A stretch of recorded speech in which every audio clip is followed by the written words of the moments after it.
Was my family joking? I couldn't believe the small amount they mentioned. Just the other day, my phone was buzzing non-stop with calls from my parents. When I finally answered, they started shouting before I could even speak. At first, I couldn't grasp what my dad was saying, leaving me totally confused. Later, I found out they were furious over the money I was supposedly sending my sister, Maya. They claimed she sent them as much as $112,000 each month, while they thought I only contributed a meager 880 CS. But that wasn't true. I had been sending $112,000 every month, just like Maya. You must be lying, they insisted.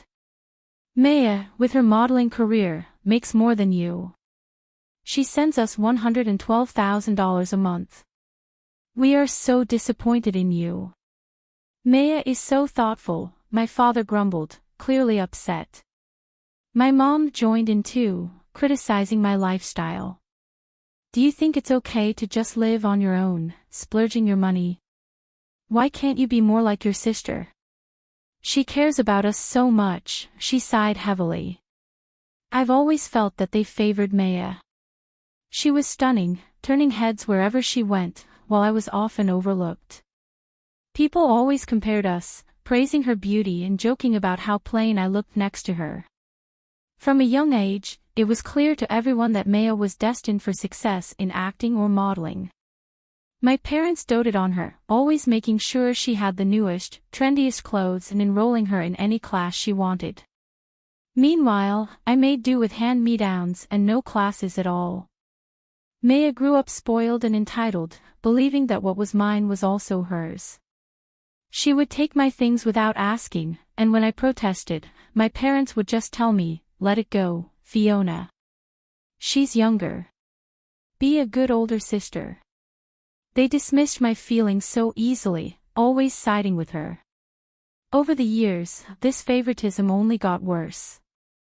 In elementary school, when Maya decided she wanted her own room, my parents didn't hesitate to displace me. They moved me to the living room, justifying it by saying I didn't have many belongings and there was enough space for me to sleep. The living room, where I slept among old family portraits, became my new bedroom. Feeling overlooked and undervalued, I eventually decided to stop sending money home, hoping to make a point. I'm Fiona, a 31-year-old working at a food processing company, living with the weight of being the less favored child, while my stunning sister, Maya, 6 years my junior, enjoyed the limelight and affection I never felt from our parents. Despite the cold treatment and harsh comparisons, I carried on, holding on to the memory of my grandparents, who had always cherished me dearly. Growing up, my name, Fiona, was chosen by my grandfather during the vibrant spring season when Fiona were blooming. He adored these flowers, and their resilience resonated with him. As a child, I loved sitting on his lap, enveloped in his warmth and listening to his comforting words. Fiona, he would say, no matter how tough things get, you can always push through.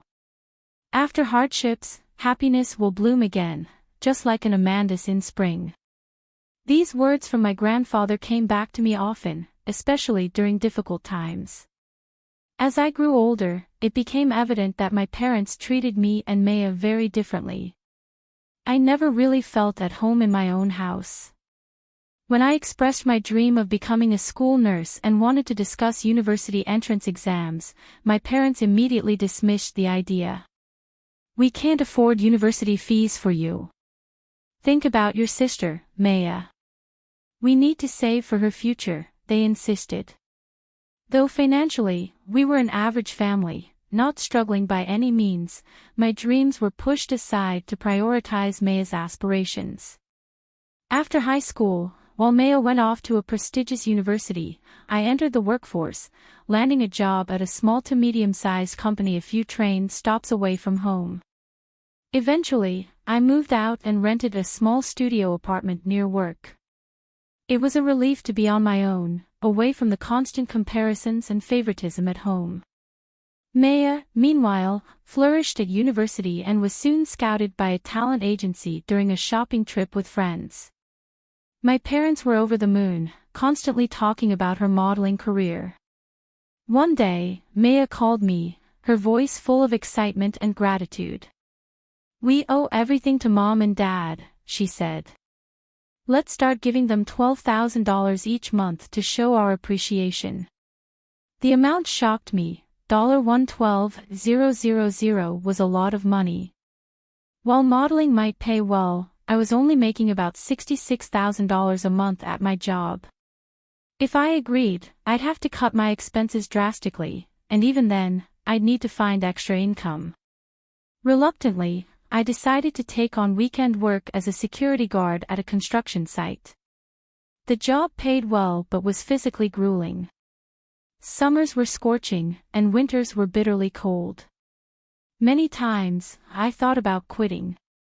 Despite the difficulties, I continued, driven by a mix of family loyalty and the desire not to feel lesser than my sister.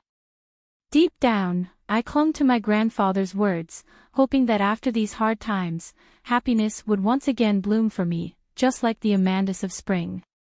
Despite the challenges of balancing a demanding job and certification studies with little sleep, my coworkers showed unexpected kindness.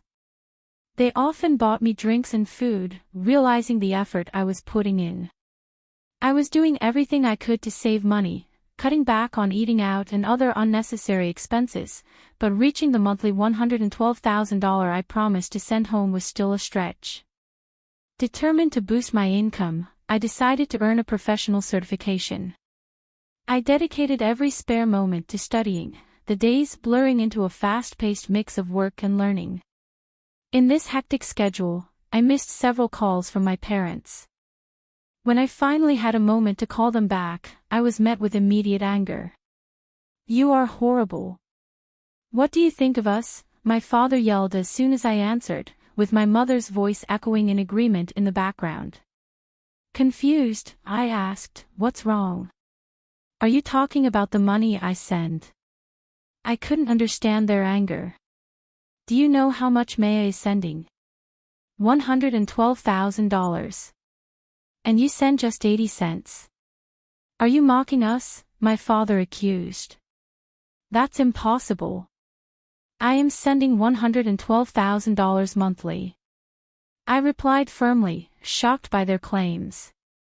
"Don't lie. Maya earns more than you from her modeling, so she's the one sending us $112,000 each month. I'm really disappointed in you." "Maya is so smart," my father continued, his tone full of disappointment.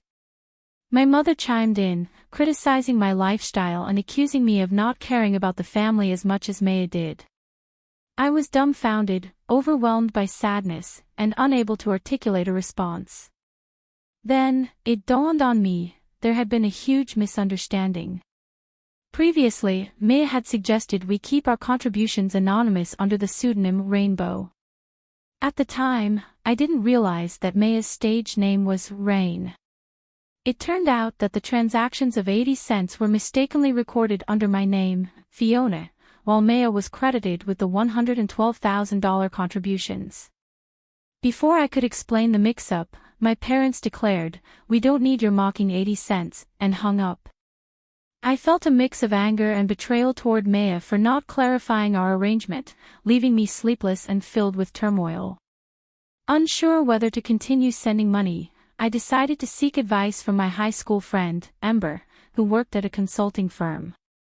Ember was known for her capability and reliability, always offering frank, just advice. Ember was surprised when I requested a sudden meeting. "What happened?" she asked, noticing my distressed expression as we met for lunch. I opened up about the family situation, explaining the misunderstanding about the money.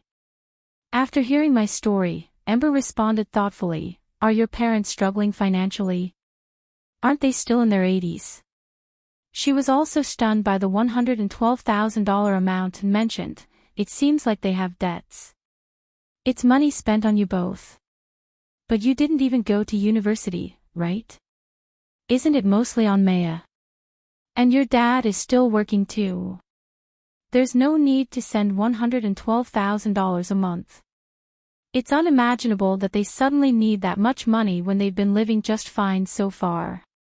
Her words made sense, especially when she pointed out that if my parents thought my contribution was just 80 cents, perhaps I should take their hint and stop the payments.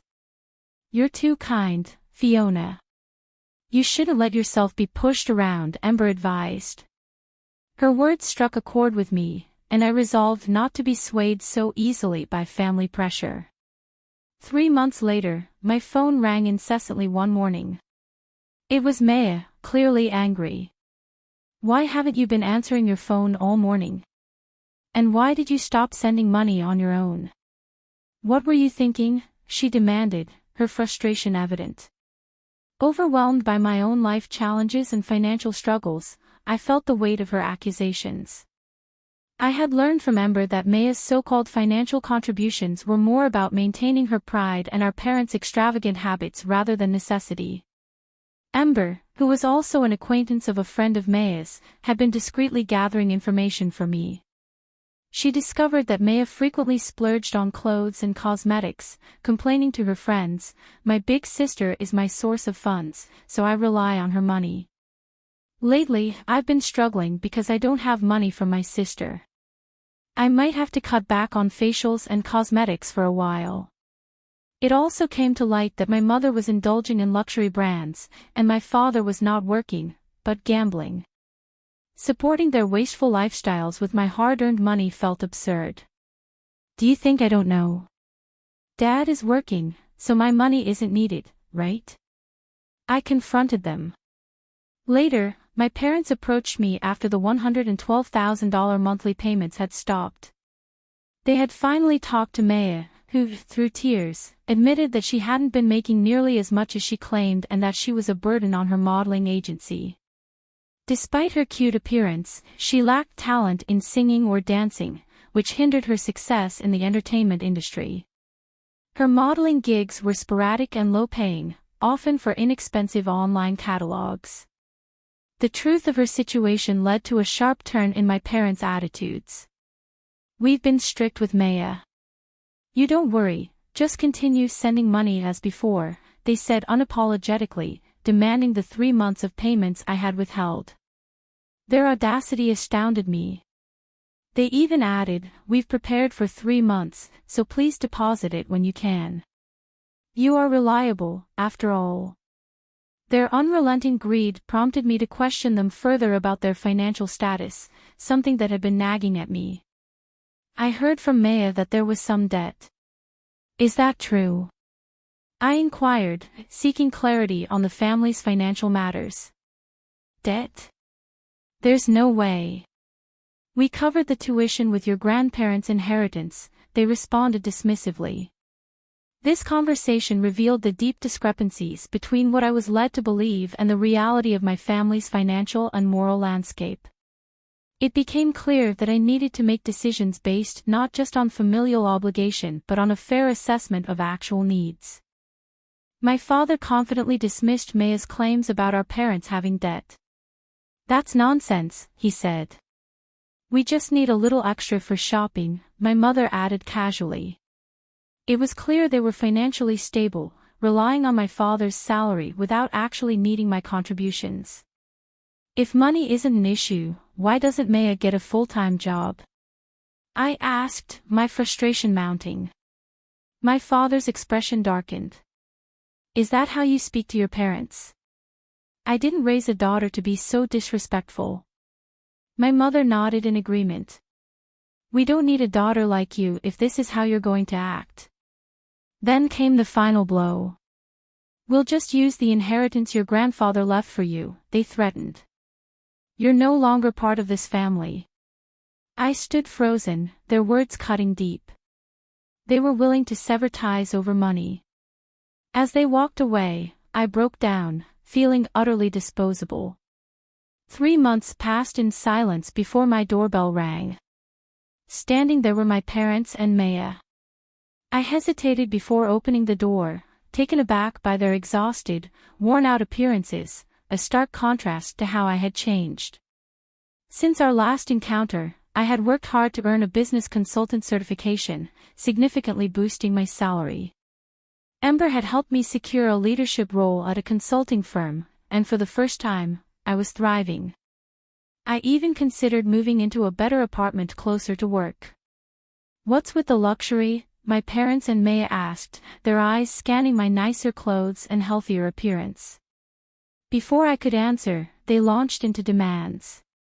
"Before indulging yourself, give us some money," they pleaded, as if entitled to it. Their desperation disgusted me. "With Dad's salary and Maya's income, you can live comfortably. What's really going on?" I challenged. Maya's eyes filled with tears as she admitted the truth: her modeling career had failed. She had been scouted by another agency and invested a significant sum, believing it would launch her into acting. But it turned out to be a scam. The agency disappeared, taking all their money. Before I could fully process this, someone from a consumer finance company appeared at my door. "Are you related to them?" they asked, revealing that my family had taken out a massive loan, hoping for a quick return on Maya's career. Worse, Maya had been spending lavishly at nightclubs to cope with stress, sinking them deeper into financial ruin. I was stunned by their recklessness. When the finance agent asked again if I was family, I took a deep breath and said firmly, "I don't know these people." It was harsh, but necessary. That moment marked the final break, not just emotionally, but legally, from the toxic cycle of my family. My parents eventually filed for bankruptcy. Their debts were erased, but they had to sell our family home and move into a modest apartment. They both found temporary jobs through an agency, struggling to make ends meet. Ironically, my father ended up working at the same construction site where I once had a part-time job. On his first day, a worker greeted him with a smirk. "Ah, the old man. Help me out here. There used to be a young lady before you, worked hard, sent money to her parents. I'd love to see the faces of parents who made their daughter work here." My father's expression hardened. As for Maya, she abandoned modeling and attempted to work in the nightlife industry. But her self-centered attitude didn't sit well with customers, and she was quickly dismissed from multiple clubs. She scraped by working at a small bar, her appearance changing over time. Tales of her modeling days became a distant memory, almost laughable to those who met her. "A model? Who are you kidding? Look in the mirror," they would mock. Meanwhile, I flourished. I severed ties with my family completely, focusing on my own life. 6 years later, I found myself at Ember's wedding, held at a scenic chapel overlooking the sea in Tampa, Florida. The vast blue ocean stretched before us, the air filled with the joy of new beginnings. Next to Ember stood her husband, beaming with pride. Though she had focused on her career for years, love had found her when she least expected it. During the celebration, she leaned over and whispered, "Fiona, you should open yourself up to love, too." Her husband grinned. "Just don't throw me away, okay?" We all laughed, and in that moment, I felt an overwhelming sense of gratitude. "Be happy, Ember. I'm really grateful to you." Before the night ended, Ember introduced me to a friend, Ethan. Tall, well-built, with an easy smile, he owned an architectural firm. "I thought you two should meet," Ember said playfully. "You're so alike." Ethan and I hit it off immediately, sharing laughter over dinner. For the first time in a long while, I felt hopeful, not just about my career, but about life itself. As I gazed at the sea, I whispered, "Grandpa, please keep watching over me. I'll make sure to bloom fully." With a smile, I looked toward the future, ready to embrace all that lay ahead.